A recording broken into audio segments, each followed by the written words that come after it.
मागील 1999 पासून पवार साहेबांसोबत मी काम करत आहे. 2019 पर्यंत मी सक्रिय सहभाग नोंदवला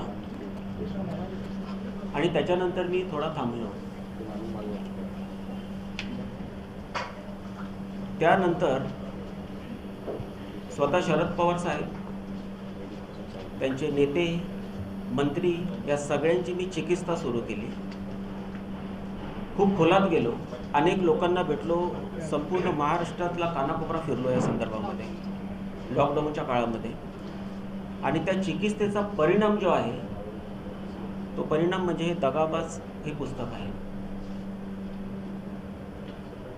तर हे पुस्तक लिहावंसं का वाटलं तुम्हाला? ते तुम्हाला सांगितलं ना सर. तुम्हाला पुस्तक प्रकाशनाची राज्यात परवानगी दिली जात नव्हती, त्यामुळे तुम्हाला ते पुस्तक परवानगी दिली जात नव्हती असं मी म्हणणार नाही आहे. मुळात इथे प्रकाशक हे पुस्तक प्रकाशित करायला तयार नव्हते. हा विषय समजल्यानंतर सुरुवातीला काही लोकांनी होकार कळवला. ज्या वेळेला त्यांना मी हा विषय सविस्तर सांगितला त्यावेळी त्यांनी स्पष्टपणे आम्हाला नकार दिला. त्यांनी सांगितलं की दुसरा कोणताही विषय आणा, मात्र या विषयावर आम्ही प्रकाशन करणार नाही. त्याच्यानंतर अनेक प्रतिथयश अशा प्रिंटिंग प्रेसमध्ये आम्ही गेलो, अगदी पुणे मुंबई सगळीकडे गेलो, परंतु त्यांनीसुद्धा आम्हाला स्पष्टपणे नकार दिला की हे पुस्तक आम्ही प्रकाशित करू शकत नाही, तुम्ही दुसरं कुठलंही पुस्तक घेऊन या. त्यामागची जी भूमिका आहे त्या लोकांची, तर त्यांना त्यांच्या व्यवसायाची कदाचित काळजी असेल, त्यांचे इतर काही समस्या असू शकतात आणि मग त्याच्यामुळं मला दिल्लीत जावं लागलं आणि हे पुस्तक मला दिल्लीत प्रिंटिंग करून आणावं लागलं आणि मग त्यासाठी स्वतःचीच प्रकाशन संस्था, आदिती प्रकाशन संस्था आम्ही स्थापन केली. ठीक आहे सर, थँक्यू. या पुस्तकातल्या कित्येक शब्दांविषयी, कित्येक वाक्यांविषयी अनेकांना आक्षेप असू शकेल. त्यात प्रत्येक जण सहमत असेल असं नाही.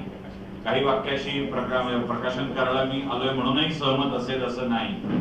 पण एक पुस्तक जे सातबारा असतो एखाद्या घटनेचा, एखाद्या गोष्टीचा, त्याच्यावर मात्र नक्की फोकस केलं पाहिजे.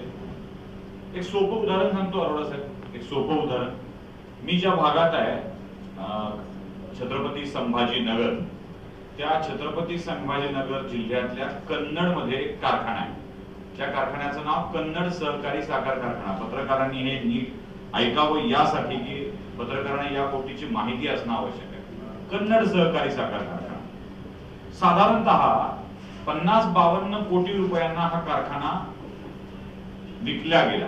कर्ज जास्त झालं म्हणून 27 करोड रुपयाचं कर्ज त्या कारखान्यावरती होतं, साधारणतः 27 करोड रुपयांचं, जे फिटत नव्हतं.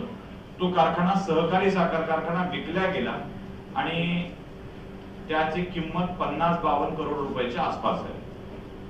नॉर्मल केस आहे. कारखाना विकत घेतला, विकला गेला, चालवता आला नाही सरकाराला. मग यात काय विशेष? आता विशेष पुढे आहे. कारखान्याची एकूण मूल्य ठरलं होतं 50-52 करोड रुपये. त्याची 167 एकर जमीन होती. 167 एकर जमीन आणि मशीन, इमारती हा भाग वेगळा. जेव्हा हा कारखाना विकत घेतला गेला तेव्हा त्या कारखान्याच्या परिसरामध्ये 2 एकरावर एक महावितरणचं सबस्टेशन होतं, 3311 केव्ही सबस्टेशन, जे आपल्याकडं बेस्टचं असतं मुंबईमध्ये. कारखाना सुरू झाला तेव्हा नियमित दाबानं वीज पुरवठा व्हावा म्हणून ते कधी खाली दिलेलं होतं. मग कारखान्याने पत्रव्यवहार केला MSCB म्हणजे महावितरणशी की आमच्या जागेत तुमचं सबस्टेशन आहे, तेवढं कृपया काढून घ्या किंवा ती जागा विकत घ्या. मग महावितरणनं सांगितलं की आम्ही ती जागा विकत घेऊ. मग महावितरणनं ती जागा विकत घेण्यासाठीचा प्रस्ताव दिला आणि 25 करोड रुपयात 2 एकर जागा विकत घेतली. बघा, 52 करोड रुपयाला कारखाना घेतलाय, 25 करोड रुपयात. आमच्या मराठवाड्यात एक म्हण आहे, म्हशीचा मूत म्हशीला पाजवणे.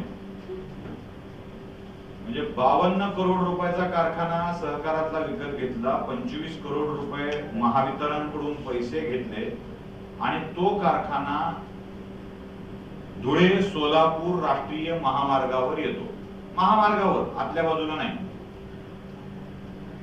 देशात सगळ्याच महामार्गांचं नूतनीकरण चालू आहे म्हणून त्याही महामार्गाचं नवीन काम करणं चालू होतं आणि त्यासाठी याच कारखान्याची जमीन भूसंपादन करण्यात आली 3-4 एकर. त्याचे वेगळे 85 करोड रुपये गेले, 45 करोड रुपये गेले. कारखाना घेतला 52 करोडला. सरकारकडून जमिनीच्या पैशात घेतले जवळपास 60-65 करोड रुपये. 167 एकर जमिनीचा विकत घेताना रेट काय लावला होता आणि विकताना रेट काय लावला होता याचा विचार सगळ्यांनी करायचा. आता त्यावेळेला ऊर्जा मंत्री होते पवारच, घेणारा कंपनी होती बारामती ऍग्रो पवारांचीच. मग शेतकऱ्यांशी या पुस्तकाचं टायटल लागू झालं असं का नाही म्हणायचं?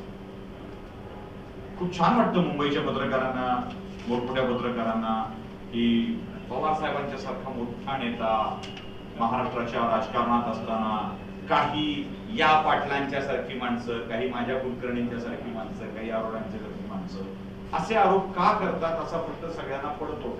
एकतर तुम्ही मूर्खपणा करताय असं म्हटलं जातं किंवा काहीतरी सांगताय, तुमच्या प्रसिद्धीसाठी सांगताय असं सांगितलं जातं. 67 करोड रुपये 62 करोड रुपये कमवले गेले.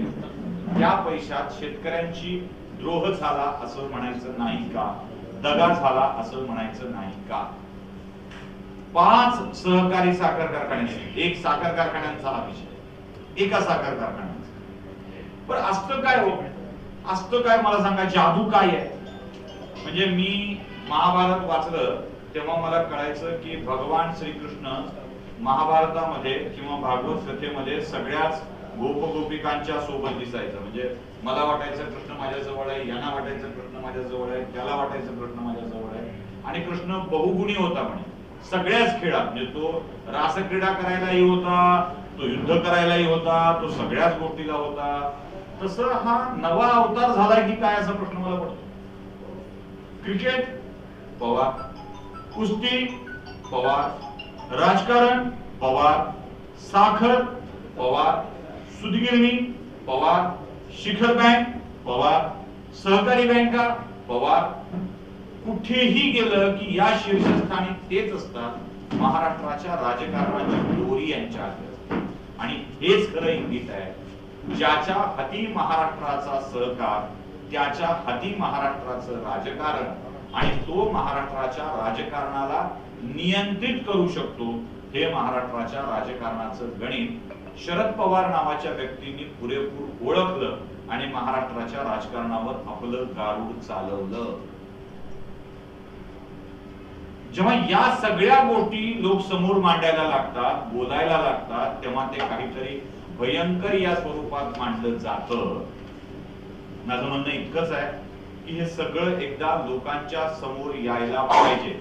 आणि अरोरा साहेब, सगळ्यात मोठा एक प्रश्न सामान्य माणसाला पडतो तुमच्या आमच्यासारख्यांनी मांडल्यानंतर, एवढं सगळं तुम्ही बोलता, एवढं सगळं तुम्ही बोलता, पवारांच्या वरती कारवाई का होत? जे आताही शिखर बँकेचा घोटाळा एवढा मोठा निघाला, अण्णा हजारेंनी भलं मोठं पत्र दिलं, यांनी पण एक केस केली, सगळे बोले. यात का केस होत नाही? यात कारवाई का होत नाही? कुठल्याच प्रकरणामध्ये रंगुनी रंगात साऱ्या रंग माझा वेगळा, गुंतुनी गुंत्यात साऱ्या पाय माझा मोकळा अशी पवारांची स्थिती का असते हा प्रश्न सगळ्याला पडलेला आहे. या सगळ्याला पडलेल्या प्रश्नाचं उत्तर सुद्धा त्यांनी केलेल्या कामाच्या मध्ये आहे. कारण राजकीय आर्थिक नाडी आवळून धरली की राजकारण आपल्या हातात येतं. ज्यांनी ज्यांनी हे काढण्याचा प्रयत्न केलाय त्यांचं सरकार पडलेलं आहे हे लक्षात घ्या. युती असताना पृथ्वीराज चव्हाणांच्या सरकारचा पाठिंबा 2014 ला काढून घेतला. त्यावेळी काय घडलं होतं? पृथ्वीराज चव्हाणांनी शिखर बँकेचं संचालक मंडळ बरखास्त केलं होतं आणि समोर येणार कळल्याबरोबर त्यांचं सरकार पडलं. हे पडलेलं सरकार उद्या पुन्हा दुसरं येणारं सरकार आपल्याला अडचणीचं ठरू नये म्हणून देवेंद्र फडणवीसांच्या सरकारला बाहेरून पाठिंबा दिला. नंतर देवेंद्र फडणवीस सुद्धा पाठिंबा देऊन आपल्याला सहकार्य फारसे करायला तयार नाही हे लक्षात आल्यावर पुन्हा फडणवीस मुख्यमंत्री होणार नाही, त्यांचं मी पुन्हा येईन हे वाक्य पूर्ण होणार नाही याची काळजी घेतली गेली आणि उद्धव ठाकरेंना मुख्यमंत्री केलं गेलं. राजकारणाच्या नाड्या आपल्या हातात ठेवल्या.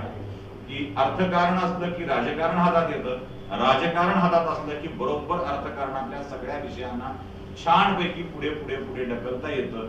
हे साधं सरळ गणित आहे. आत्ताच सांगून ठेवतो, पश्चिम बंगालमधली लाल बाल पालचा किस्सा मराठी मीडियाला खूप आवडतो, उद्धव ठाकरेंनी सांगितलेला, म्हणून सांगतो. पश्चिम बंगालमधली जगमोहन दालमियांची एक केस आहे.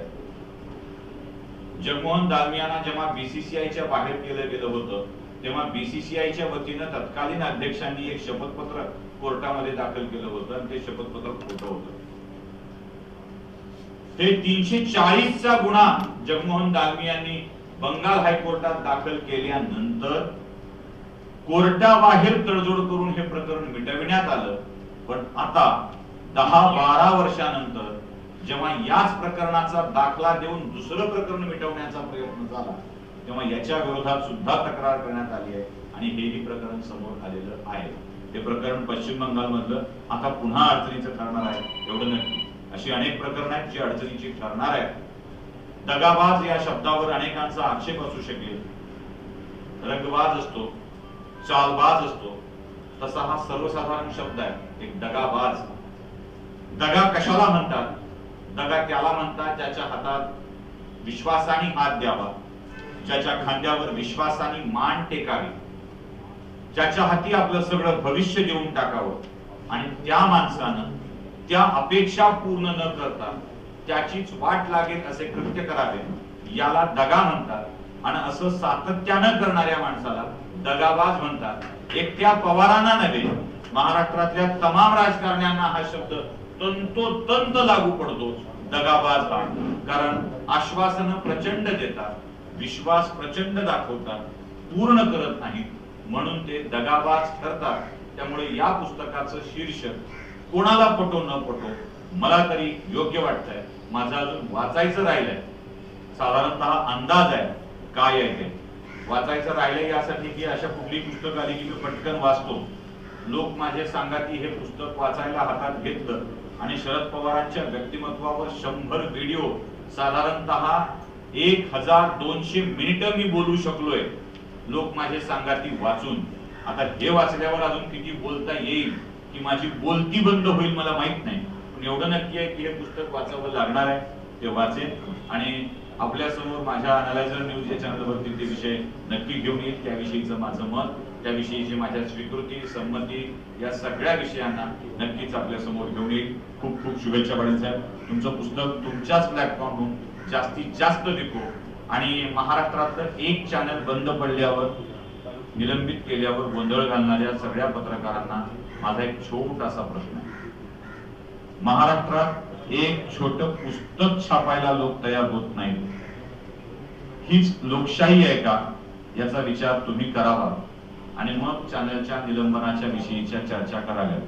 दिल्लीतून हे पुस्तक छापावं लागलंय. पुस्तकाचं शीर्षक आणि फोटो बघून कोणाची छापायची हिंमत होत नसेल आणि दिल्लीतून छापून आणावं लागणार असेल तर लोकशाही आपल्याकडं आहे का, हा प्रश्न पुन्हा एकदा अधोरेखित होतो.